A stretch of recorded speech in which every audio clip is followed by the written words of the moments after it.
Assalamu alaikum everyone. Welcome to Vocabgram. Daily vocabulary is barbarian. It was a request by Hughes man. बहुत different सा नाम है. I hope कि मैं सही प्रोनाउंस कर रही हूँ. And here's your lesson. Barbarian is a noun and it means someone violent and not civilized or educated. देखिए, barbarian वर्ड यूज किया जाता था एंशियंट टाइम में. जो लोग होते थे पुराने ज़माने में, ऐसे लोग जो कि बड़े वॉयलेंट किस्म के होते थे, बड़े वहशी किस्म के होते थे, जो सिर्फ लड़ाई झगड़ा कत्लो गारत यही जानते थे. और वो सिविलाइज्ड नहीं होते थे, मतलब उनमें किसी किस्म की कोई तहजीब नहीं होती थी, वो एजुकेटेड नहीं होते थे. उन्हें कोई एटिकेट्स नहीं होते थे, कोई मैनर्स नहीं होते थे. तो पुराने ज़माने में ऐसे लोगों को बारबेरियन कहा जाता था. ठीक है. बारबेरियन देखिए नाउन है, इसका एडजेक्टिव है बारबेरिक. वो मैं बाद में आगे एज एन एडजेक्टिव कैसे यूज करते हैं वो एक्सप्लेन करती हूँ.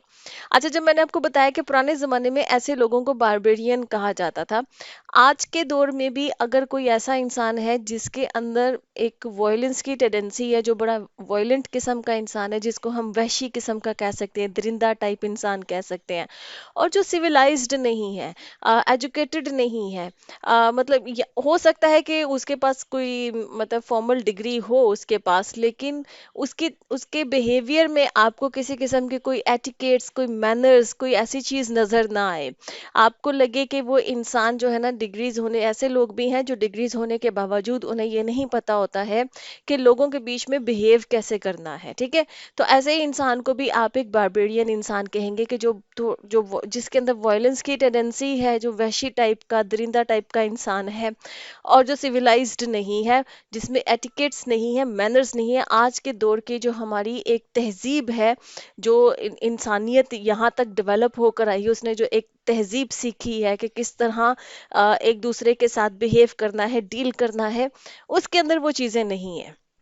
उसने वो चीज़ें नहीं सीखी. तो ऐसे इंसान को भी आप बारबेरियन कहेंगे. अब मैं आपको बताती हूँ कि इसको जब आप एज एन एडजेक्टिव यूज़ करते हैं, तो वहां पर आप क्या करते हैं कि कोई भी ऐसी चीज़ जो आपको ये लगे कि ये वैशी टाइप चीज़ है, जैसे आप देखिएगा कि अक्सर लोग कह देते हैं कि ये तो बड़ा ही बारबेरिक लॉ है, मतलब ये ऐसा कानून है जो कि बड़ा ही वायलेंट किस्म का, वहशी किस्म का कानून है, जो कि आज के सिविलाइज्ड दौर के जो स्टैंडर्ड्स हैं उनके साथ वो मैच नहीं करता है, या ये बड़ी ही बारबेरिक ट्रेडिशन है, या बड़ी ही बारबेरिक प्रैक्टिस है, कोई सदियों से पुरानी किसी कल्चर में चलती आ रही है कोई ट्रेडिशन या कोई प्रैक्टिस, और उसको लोग समझते हैं कि ये आज के दौर के हिसाब के स्टैंडर्ड्स के हिसाब से नहीं है, तो लोग उसको भी बारबेरिक ट्रेडिशन या बारबेरिक वो कह लेते हैं, प्रैक्टिस कह देते हैं. ठीक है. तो बारबेरियन का मतलब यही होता है, या बारबेरिक कोई ऐसी ही चीज होती है जिसके बारे में ये कहा जाए कि ये वहशी किस्म की है, वॉयलेंट किस्म की चीज है. और आज जो इंसानियत जिस सिविलाइजेशन जिस मुकाम पे पहुंची है, जो हमने जिस तरह के स्टैंडर्ड्स अब अपनी सोसाइटी में जो है वो इंसानियत ने जो अचीव किए हैं, उन स्टैंडर्ड्स के साथ मैच ना करती हो, तो उसको बारबेरियन या बारबेरिक कहा जाता है. ठीक है. आई होप कि आपको ये वर्ड का मतलब समझ में आ गया. अब एग्जाम्पल्स देख लेते हैं. Our first example is that barbarian doesn't know the manners of eating in public. ठीक है ना. कोई इंसान पब्लिक में बैठकर बहुत ही मतलब क्या उसके लिए वर्ड मैं यूज करूं, कि बहुत ही अनसिविलाइज्ड तरीके से खाना खा रहा हो. जो अब ये खाना खाने के एक मैनर्स होते हैं, आप एक बड़े तहजीब के साथ बैठकर जब आप लोगों के बीच में बैठे होते हैं तो आप एक तहजीब से खाना खाते हैं. अगर कोई इंसान बहुत ही मतलब अनसिविलाइज्ड जो तरीके से खाना खा रहे हो, तो आप उस इंसान को बारबेरियन कह सकते हैं. ठीक है.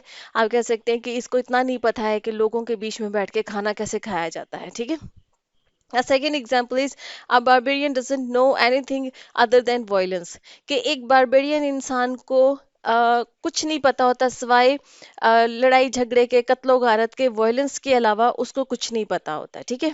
A third example is I want a divorce from my barbarian husband. कोई खातून कह सकती है अगर उसका शौहर बहुत मारपीट करता है, एक बहुत वायलेंट टाइप का इंसान है, तो वो ये कह सकती है कि मुझे मेरे बारबेरियन हस्बैंड से जो है ना वो डिवोर्स चाहिए. Okay, friends, lesson has come to the end. I hope this lesson was useful for you. If you like this lesson, can you subscribe to my channel, share this video. I'll see you next lesson. Allah Hafiz.